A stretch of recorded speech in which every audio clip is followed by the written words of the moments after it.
ഏലിയൻസിനെ പറ്റിയുള്ള കാര്യങ്ങൾ കവറപ്പ് ചെയ്യുന്ന സർക്കാർ, അത് എക്സ്പോസ് ചെയ്യാൻ നോക്കുന്ന ഹീറോസ്. ഇതാണ് ഡിസ്ക്ലോഷർ ഡേ എന്ന സിനിമയുടെ ഒരു പ്ലോട്ട് ലൈൻ.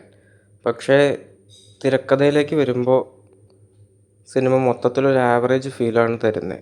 എല്ലാവർക്കും ചിത്രജോഗിയുടെ ചാനലിലേക്ക് സ്വാഗതം. ഡിസ്ക്ലോഷർ ഡേ കണ്ടു. ഇതൊരു ആവറേജ് സിനിമയായിട്ട് എനിക്ക് തോന്നിയത്. ഇതിൽ സർക്കാർ ഏലിയൻസിനെ പറ്റിയുള്ള കാര്യങ്ങൾ കവറപ്പ് ചെയ്യുന്നു. അത് എക്സ്പോസ് ചെയ്യാൻ നോക്കുന്ന കുറേ ഹീറോസ്, കുറേ അല്ല, 2 പേര്, മെയിൻലി 2 പേര് അവരിത് എക്സ്പോസ് ചെയ്യാൻ വേണ്ടി നോക്കുന്നു. ഇത് വില്ലൻസ് തടയാൻ നോക്കുകയാണ്.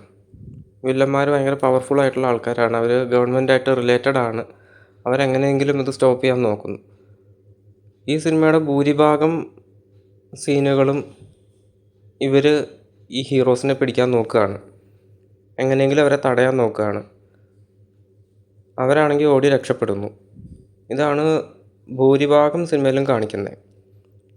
ഇതിൽ ഏലിയൻസും അങ്ങനത്തെ കാര്യങ്ങളൊക്കെ ഉണ്ടെങ്കിലും മെയിൻലി ഇതൊരു അങ്ങനത്തെ ഒരു സിനിമയല്ല, ഒരു മിസ്റ്ററി ത്രില്ലറാണ്. എന്താണ് ഇവർ എക്സ്പോസ് ചെയ്യാൻ പോകുന്നതെന്നൊന്നും ആദ്യം നമ്മളുടെ അടുത്ത് പെട്ടെന്ന് പറയുന്നില്ല. പതുക്കെയാണ് പറയുന്നത്. ഏലിയൻസ് ഉണ്ട്, ഏലിയൻസിനെ പറ്റിയുള്ള കാര്യങ്ങളൊക്കെ എന്താണെന്നൊക്കെ പതുക്കെയാണ് കാണിക്കുന്നത്.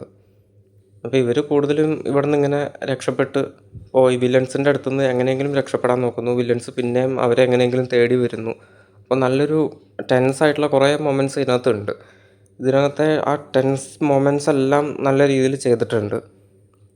പേസിങ്ങും നല്ല രസത്തിൽ ചെയ്തിട്ടുണ്ട്. പെട്ടെന്നെല്ലാം ഭയങ്കര ക്വിക്കായിട്ട് കാണിക്കുകയല്ല, പതുക്കെ നമുക്കൊരു ക്യൂരിയോസിറ്റി മെയിൻറ്റെയിൻ ചെയ്തുകൊണ്ട് ഒരു കറക്റ്റ് സ്പീഡിൽ ഇങ്ങനെ പോകും. കാണുന്ന ആൾക്കാർക്ക് എന്താണ് സംഭവിക്കാൻ പോകുന്നത്, എന്താണ് ഇവർ എക്സ്പോസ് ചെയ്യാൻ പോകുന്നത്, അങ്ങനത്തെ ഉള്ളൊരു ക്യൂരിയോസിറ്റി മെയിൻറ്റെയിൻ ചെയ്തുകൊണ്ട് പോകുന്നുണ്ട്. അത് കറക്റ്റ് ഒരു വേണ്ട പേസിങ്ങിൽ തന്നെ, തീരെ സ്ലോ അല്ല, പെട്ടെന്ന് കാണിച്ച് പോകുന്നുമില്ല, കറക്റ്റ് പേസിങ്ങിൽ പോകുന്നുണ്ട്. അവരുടെ അഭിനയം, മെയിനായിട്ട് വന്നേക്കുന്ന ആൾക്കാർ, എമിലി ബ്ലണ്ട്, പിന്നെ ബാക്കിയുള്ള വില്ലനായിട്ട് വരുന്ന ആൾ, ഈ എമിലി ബ്ലണ്ടിൻ്റെ കൂടെ തന്നെ ഒരു ഹീറോ ആയിട്ട് വരുന്ന വേറൊരാൾ, അയാളുടെ ഗേൾ ഫ്രണ്ട്, അങ്ങനെ എല്ലാവരും നല്ല രീതിയിൽ തന്നെ അഭിനയിച്ചിട്ടുണ്ട്. പിന്നെ അതിൻ്റെ മ്യൂസിക്കും അതിൻ്റെ ഒപ്പം തന്നെ നല്ല രീതിയിൽ പോയിട്ടുണ്ട്. പക്ഷെ കുറച്ചങ്ങോട്ട് എത്തുമ്പോഴത്തേക്കും ഈ കഥയിൽ വലിയ സംഗതികളൊന്നുമില്ല. ഇതിലിടയ്ക്ക് വെച്ച് ഏലിയൻസും റിലീജിയണും, ഏലിയൻസ് ഉണ്ടെന്ന് അറിഞ്ഞു കഴിഞ്ഞാൽ റിലീജിയൻ എങ്ങനെ അത് ഫേസ് ചെയ്യും, റിലീജിയസ് ആയിട്ടുള്ള ആൾക്കാർ അതിനെ എങ്ങനെ ഉൾക്കൊള്ളും, അങ്ങനെയുള്ള ചില ചോദ്യങ്ങളൊക്കെ വരുന്നുണ്ട്. അതിനെപ്പറ്റിയൊക്കെ ഇങ്ങനെ ഡിസ്കഷൻ നടക്കുന്നുണ്ട്. പക്ഷെ അതിനൊന്നും ഒരു വെയിറ്റ് ഇല്ലാത്തൊരു ചോദ്യങ്ങളായിട്ട് എനിക്ക് തോന്നി. കാര്യമായിട്ട് വലിയ അതിനെപ്പറ്റി ഡിസ്കസ് ചെയ്യാനൊന്നും ഇല്ല എന്നെനിക്ക് തോന്നി. പിന്നെ ഇതിൽ പറയുന്നുണ്ട്, ഏലിയൻസ് ഉണ്ടെന്ന് അറിഞ്ഞു കഴിഞ്ഞാൽ ലോകത്തെ മൊത്തം ഓർഡർ മാറും, മൊത്തത്തെ ഒരു സ്റ്റെബിലിറ്റി തന്നെ ബാധിക്കും എന്നൊക്കെ വില്ലൻ വന്നിങ്ങനെ പറയുന്നുണ്ട്. അതും എനിക്ക് വലിയ സംഗതിയായിട്ട് തോന്നിയില്ല. പിന്നെ ഇതിലെ 2 ഹീറോസ്, എമിലി ബ്ലണ്ടും ആ ഒരു മറ്റേ ഒരാണും, അവർ രണ്ടുപേരും ഒരു ചോസൺ വൺ എന്നുള്ള രീതിയിലൊക്കെ കാണിക്കുന്നുണ്ട് ഇടയ്ക്ക് വെച്ച്. പക്ഷെ അതും ഒട്ടും ബിലീവബിൾ അല്ല. അതും ഒരു പാളിപ്പോയ ഒരു അറ്റംപ്റ്റായിട്ടാണ് എനിക്ക് തോന്നിയത്. അവസാനം എത്തുമ്പോഴത്തേക്കും കംപ്ലീറ്റ് ആവറേജായി. അവസാനം ഇവരെന്താണ് എക്സ്പോസ് ചെയ്യുന്നുള്ള സംഗതിയൊക്കെ മൊത്തം കാണിക്കുമ്പോൾ കംപ്ലീറ്റ് ഒരു ആവറേജ് ഫീല്, ഒരു വികാരമില്ല.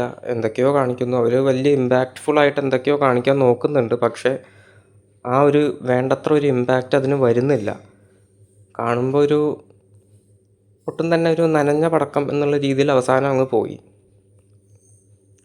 ഇതിനെപ്പറ്റി കൂടുതൽ സ്പോയിലർ വീഡിയോയിൽ പറയുന്നതായിരിക്കും. നിങ്ങളൊരു സ്പീൽബർഗ് ഫാനാണ്, അങ്ങനത്തെ ഒരു സ്പീൽബർഗിൻ്റെ ടൈപ്പ് സിനിമകൾ, അതിൻ്റെ ആ ഒരു ടൈപ്പ് പേസിങ്, ആ ഒരു രീതിയിലുള്ള സിനിമകൾ ഇഷ്ടപ്പെടുന്ന ആളാണെങ്കിൽ ഈ സിനിമ നിങ്ങൾക്ക് കാണാം. പക്ഷെ അധികം പ്രതീക്ഷിക്കരുത്, ഒരു ആവറേജ് പ്രതീക്ഷ വെച്ച് പോയാൽ മതി. കൂടുതൽ കാര്യങ്ങൾ സ്പോയിലർ വീഡിയോയിൽ പറയുന്നതായിരിക്കും.